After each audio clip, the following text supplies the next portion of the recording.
윤석열이 체포되면서 윤석열과 김건희가 어떻게든 막으려던 강의 둑이 무너졌습니다. 이제는 윤석열 구속영장까지 떠오른 가운데 김건희 긴급 체포에 들어갈 수순만 남았다는 이야기가 나왔습니다. 윤석열 지지자들이 아무리 여론조사를 조작하고 끝까지 발악해도 이미 늦었습니다. 윤 부부를 비롯해 죄지은 정권의 부역자들을 빠르게 처단하고 차기 대선으로 대한민국을 되살려야 할 때입니다. 영상 시청 전 구독과 좋아요 정중히 부탁드립니다. 야권에서 윤석열 대통령 부인 김건희에 대한 구속을 촉구하는 목소리가 커지고 있습니다. 16일 박지원 더불어민주당 의원은 정치권 일각의 김건희 체포 주장과 관련해 과거 관련은 부부, 자식은 함께 구속하지 않았다며 법은 만인 앞에 평등하지만 법에도 눈물이 있었다고 운을 뗐습니다. 그런데 박 의원은 윤석열이 이재명 부인, 조국 부인과 그 가족에게 어떻게 했냐며 김건희는 윤석열을 이렇게 만든 장본인으로 더 많은 비리가 있다. 이제 윤석열이 체포됐으면 다음은 김건희 아니냐, 당연히 체포해야 한다고 주장했습니다. 같은 당 박주민 의원 역시 CBS 라디오 김현정의 뉴스쇼에 출연해 김건희에 대해 언급했습니다. 그는 출국 금지 조치권에 대해 진작 출국 금지를 시켰어야 했다고 일갈했습니다. 이어 대통령이 구치소에 있는 상황에서 출국 금지해야 하는 이유가 더 높아졌냐고 사회자가 묻자 더 높아졌다고 볼 수밖에 없다고 답했습니다. 김선민 조국혁신당 당대표 권한대행도 이날 국회 최고위원회에서 내란 사태 43일 만에 우두머리 윤석열이 체포됐다며 경제,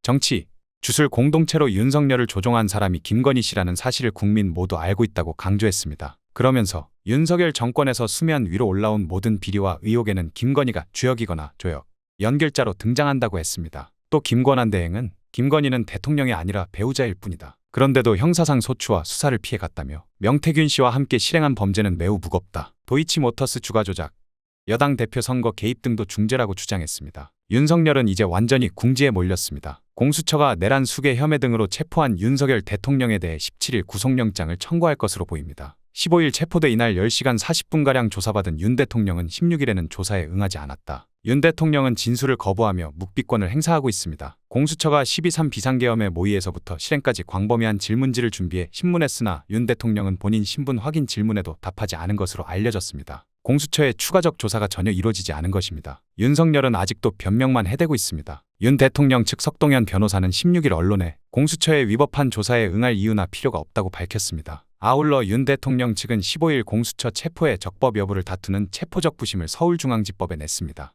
윤 대통령은 적부심 신문에는 출석하지 않았습니다. 윤 대통령이 출석하지 않은 것은 적부심이 혐의 내용을 다투는 것이 아니라 체포영장의 절차에 관한 이의신청 성격의 신문인 점을 고려한 것으로 보입니다. 윤 대통령으로부터 진술을 받지 못한 공수처는 계엄 관련 국무위원, 군 장성들의 증언과 드러난 사실을 토대로 구속영장을 청구한다는 방침입니다. 공수처는 지금 정신을 똑바로 차려야 하는 상황입니다. 구속영장 청구에 피의자의 진술이 전혀 포함되지 않은 점이 구속영장 발부에 영향을 미치리라는 분석에도 공수처가 구속영장을 서두르는 이유는 윤 대통령의 신병 확보를 연장하려는 목적도 있습니다. 구속영장을 청구해야 윤 대통령을 경기도 의왕 서울구치소에 계속 체포 상태로 둘 수 있습니다. 공수처는 윤 대통령의 진술 거부에도 범죄 혐의 입증에 자신하고 있습니다. 공수처 관계자는 몇 %라고 말하기 어렵지만 상당 부분 조사가 진행됐다고 밝혔습니다. 윤 대통령 측이 체포적부심을 공수처가 체포영장을 청구한 서울서부지법이 아닌 서울중앙지법에 신청한 것은 공수처에 관할 위반 위법성을 부각하기 위한 것인데요. 윤 대통령 측은 공수처가 서울중앙지법이 아닌 서울서부지법에 체포영장을 청구한 것이 전속관할권을 위반한 불법으로서 영장이 무효라고 주장하고 있습니다. 공수처가 구속영장도 서울서부지법에 청구할 것이 예상되는 상황에서 구속영장이 발부되더라도 불법이라는 주장을 이어갈 꼼수를 부리고 있는 것입니다. 이렇게 혼란한 상황에 민생을 챙기는 것은 역시 민주당과 이재명 대표뿐입니다. 이재명 더불어민주당 대표가 5대 시중은행 은행장들을 모아 상생금융 확대를 논의합니다. 윤석열 대통령 체포로 탄핵 정국이 큰 고비를 넘은 만큼 가시화된 조기 대선을 앞두고 대권 가도를 위한 민생 경제 행보에 박차를 가하는 모습입니다. 16일 민주당에 따르면 이 대표는 오는 20일 은행연합회에서 상생금융 확대를 위한 더불어민주당 정무위원회 현장 간담회를 진행합니다. 이날 현장 간담회에는 5대 은행장과 조용병 은행연합회 회장이 참석할 예정입니다. 현장 간담회는 더불어민주당과 이 대표 측이 은행권에 요청하면서 성사됐습니다.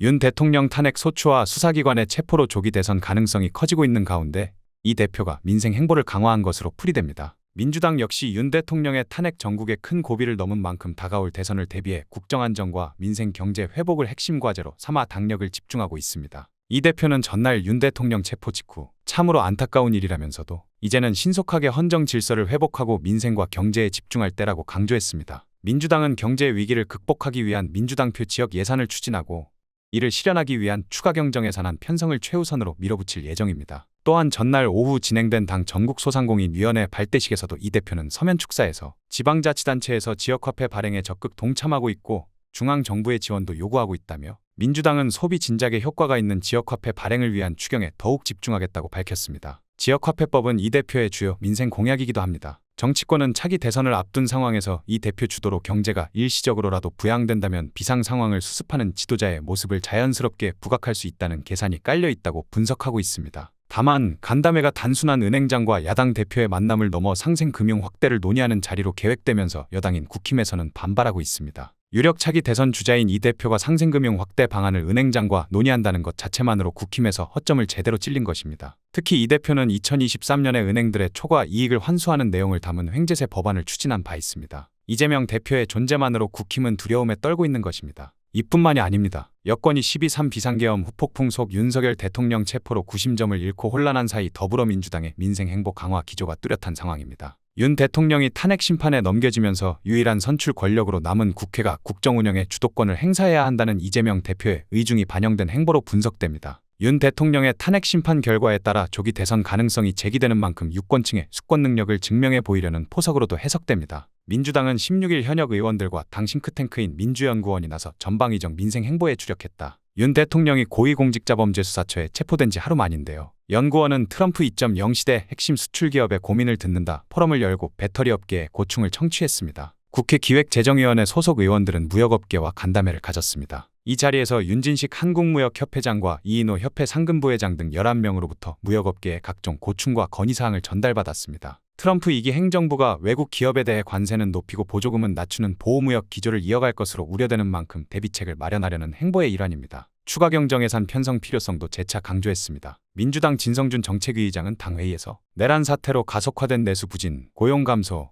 소비 위축이라는 악순환의 고리가 우리 경제를 절망의 늪으로 빠뜨리고 있다며 적극적인 재정 정책을 최상목 대통령 권한대행에게 촉구했습니다. 진 의장은 국내외 주요 기관들이 우리 경제 성장률 전망치를 잇따라 낮추고 있는데도 국민의힘과 정부는 민생을 위한 추경을 대선용 추경이라면서 정쟁 수단으로 비화하고 아랫돌 빼서 윗돌 꿰는 예산 조기 집행만 고수한다고 지적했습니다. 민주당은 지역사랑 상품권 정책으로 소비를 유발하고 위기에 몰린 자영업자, 소상공인들의 고충을 덜어주기 위해선 대규모 추경이 불가피하다는 입장입니다. 반면 건전재정 기조를 유지해온 여당과 정부는 전국에서 사용 가능한 온누리 상품권을 대안으로 제시했지만 민주당은 지역경제 선순환 효과가 낮다며 맞서고 있습니다. 이러한 야당 입장엔 성남시장과 경기지사 시절 지역화폐 정책을 적극적으로 시행했던 이 대표의 기조가 반영된 것으로 보입니다. 야당은 전날엔 국회 첨단전략산업 에너지포럼 발족 기념행사도 열었습니다. 에너지 정책은 이 대표가 지난 대선 당시 에너지 고속도로 건설을 공약으로 제시했을 만큼 중요하게 생각하는 분야인데요. 농촌 지역에 태양광 풍력 발전 설비를 설치해 주민들이 농사를 짓지 않아도 에너지 판매를 통해 햇빛연금, 바람연금을 받을 수 있게 하겠다는 것이 이 대표의 구상입니다. 이렇게 생산된 전력을 공급하기 위한 인공지능 AI 기반의 스마트 전력망을 전국에 설치해 전력난을 해소하고 일자리를 창출하겠다는 것이다. 이 대표가 차기 대선에 나설 경우 이를 재차 공약으로 제시할 가능성이 큽니다. 이재명 대표를 필두로 민주당은 윤석열과 김건희를 확실하게 보내버리기 위해 고군분투하면서도 민생까지 챙기기 위해 노력하고 있습니다. 국민들이 끝까지 응원의 목소리를 보내야 합니다. 오늘 영상은 여기까지입니다. 대한민국 정상화를 위해 끝까지 힘쓰겠습니다. 여러분의 구독과 좋아요로 힘을 보태주세요. 감사합니다.